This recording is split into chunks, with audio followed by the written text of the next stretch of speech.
জয় জগন্নাথ। বন্ধুরা, প্রথমেই তোমাদের সবাইকে শুভ রথযাত্রার শুভেচ্ছা জানাই। মানছি রথযাত্রা আমরা কিন্তু কিছুদিন আগেই ছেড়ে আসলাম, তবে কিন্তু উল্টো রথটা এখনও আমাদের হাতে আছে, তাই না?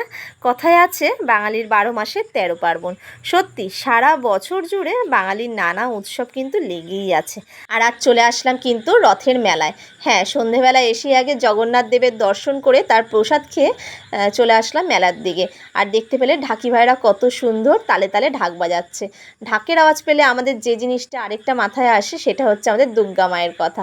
আর আমাদের এইখানকার রথে কিন্তু বেশ অনেক রকম ফলই পাওয়া যায়, যেমন আম, কাঁঠাল, আনারস, তারপরে আরেক রকম ফল আছে যেটা ডেউয়া ফল বলে। অনেক মেলার চারিদিকটাই ঘুরে নিচ্ছি আর চলে আসলাম একটু মিষ্টির দোকানের দিকে। এসেই দেখলাম জিলাপি ভাজছে, যে জিনিসগুলো আমাদের রথে কিন্তু প্রচণ্ড ফেমাস, তাই না? আর এই দিকে আসলাম লক্ষ্মীর ভাঁড়ের দিকে। আমার মেয়ে প্রতি বছরই লক্ষ্মীর ভাঁড় কেনে এই রথের মেলা থেকে। তবে না, এই লক্ষ্মীর ভাঁড়গুলো দেখতে কিন্তু ভীষণ ভালো লাগে, তাই না? প্লাস্টিকেরও পাওয়া যায়, তবে এই মাটির যে লক্ষ্মীর ভাঁড় অনেক পুরনো, এর মধ্যে স্মৃতি কিন্তু জড়িয়ে আছে আমাদের ছোটোবেলার থেকে। এদিকে একটা লক্ষ্মীর ভাঁড় নেওয়া হলো। হ্যাঁ, কথায় আছে রথ দেখাও হলো, কলা বেচাও হলো। যে কোনো মেলায় গেলেই আমার মাথার মধ্যে আগে সেটাই ঘোরে যে সংসারের কোন জিনিসটা নেওয়া যায় বা বাচ্চাদের জন্য কোন জিনিসটা নিলে বেশ আমার কিন্তু উপকারী লাগবে। তা সেই কারণেই দেখো, খেলনা ঠেলনা কেনার অতটা পক্ষপাতী না আমি নই, তবে খাওয়ার জিনিস, বাচ্চাদের জিনিস এগুলো কিনলে কিন্তু মন্দ হয় না। সেই জন্যই নিয়ে নিলাম আগে বাচ্চাদের জন্য একটু কাঁঠালি কলা। ফলের মধ্যে আর তেমন কিছুই নেওয়া হয়নি। হ্যাঁ, কাঁঠাল দেখছিলাম, তবে না কাঁঠালটা ঠিক পছন্দ হলো না। তো যাই হোক, অন্য সময় আবার কাঁঠাল নেওয়া যাবে। আর যেই ফলটার কথা তোমাদের প্রথমেই বললাম যে ডেউয়া ফল, সেই ফলটাকে তো চোখেই দেখতে পেলাম না। তো যাই হোক, অনেকটা রাত হয়ে গেছে, সেই কারণে মনে আর পেলাম না ফলটা। আর এইদিকে তোমাদের দাদা ভাইয়ের কিন্তু প্রচণ্ডই খেলনা কেনার শখ।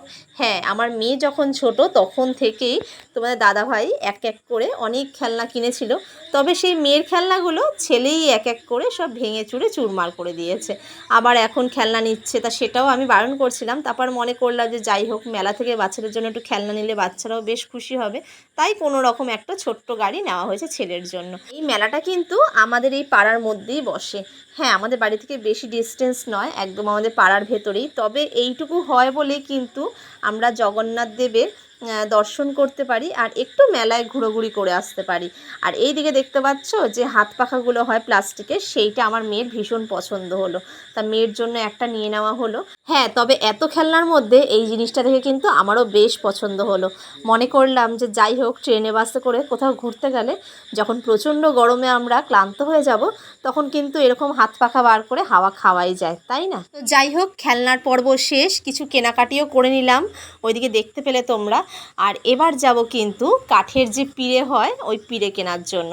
অনেকদিন ধরেই ইচ্ছে হচ্ছিল একটা পিঁড়ে কেনার। তো রাস্তার ওপাশেই দেখলাম যে ভ্যানে করে একটু কাঠের জিনিসপত্র নিয়ে বসেছে, একটু বড় টুল, একটু ছোট টুল, একটু পিঁড়ে, এইসবই আর কি। তা সেখান থেকে একটা পিঁড়ে নিয়ে চলে আসলাম সোজা ফুচকার এখানে, যে জিনিসটা মেলায় না খেলে কিন্তু চলেই না, তাই না? তো এবার বলে দিই আমরা কে কে আসলাম মেলায়। দেখতে পাচ্ছ আমি, তোমাদের দাদা ভাই, আমার ছেলে মেয়ে, আর ওই দিকে আছে আমাদের এক যা। মেলায় দেখবে যে জিনিসটা খেলে আমাদের যেন মেলা ঘোরাটা বেশ সার্থক হয়, সেটা হচ্ছে ফুচকা। ভীষণ পছন্দ করি জানো তো। এই দাদা তো আমাদের ভীষণই চেনাশোনা। তোমরা দেখেছিলে এর আগের ব্লগে, একদিন তোমাদের দাদা ভাই রাস্তায় আমাকে সন্ধ্যেবেলা টেনে নিয়ে এসেছিলো ফুচকা খাওয়ার জন্য। এই দাদার কাছ থেকে কিন্তু ফুচকাটা খাওয়া হয়েছিল। আর সত্যি এই দাদার ফুচকা খেলে মুখে লেগে থাকার মতন। তো অনেক গল্প আড্ডা দিতে দিতে ফুচকা খাওয়া কমপ্লিট করলাম। মেলা দিয়ে ঘুরে এইমাত্র বাড়ি আসলাম। আর রথের মেলা যে যে জিনিস আমাদের দরকার, রথ দেখা হবে, কলা বেচা হবে, কথা আছে না? এই যে একটু বাচ্চাদের জন্য একটু কলা নিয়ে এসছে। আর আমার মেয়ে তো প্রতি বছরই রথের মেলা থেকে হচ্ছে ভাঁড় নেয়, ভাঁড় কেনে, টাকা জমানোর যে ভাঁড়। এর আগের রথের মেলার ভাঁড়টা কিছুদিন আগেই ভেঙেছে, আর এই আবার একটা ভাঁড় নেওয়া হলো, এটা এবার কালকের থেকে জমানো হবে। আর এই যে বাচ্চাদের কিছু খেলনা গাড়ি ঠাড়ি আছে। আর আমরা তো খেয়েছি মেলার থেকে, কী আর খাবো তেমন, ফুচকা খেয়েছি আর আইসক্রিম খেয়েছি। তোমাদের দাদাভাই বলছিল অনেক কিছুই কেনার জন্য, বাদাম, জিলাপি, তাই বললাম না থাকো, ওসব এখন আর খেতে ইচ্ছা করছে না, জানি না কেন, গরমটা আবার পড়েছে তো। তা সেই জন্য এই যে ছেলে এই যে ওয়েট করে আছে আমি কখন খেলনাটা দেবো। বাবু তুমি ফুচকা খেয়ে আগে তুমি বলো, ফুচকা খেয়ে কেমন লেগেছে তোমার? ফুচকা খেয়ে কেমন লেগেছে? আর আইসক্রিম খেয়ে তো মুখে তো এখন লেগেছে, তাই তো? আইসক্রিম তো মুখে এখনো ধোয়া হয়নি।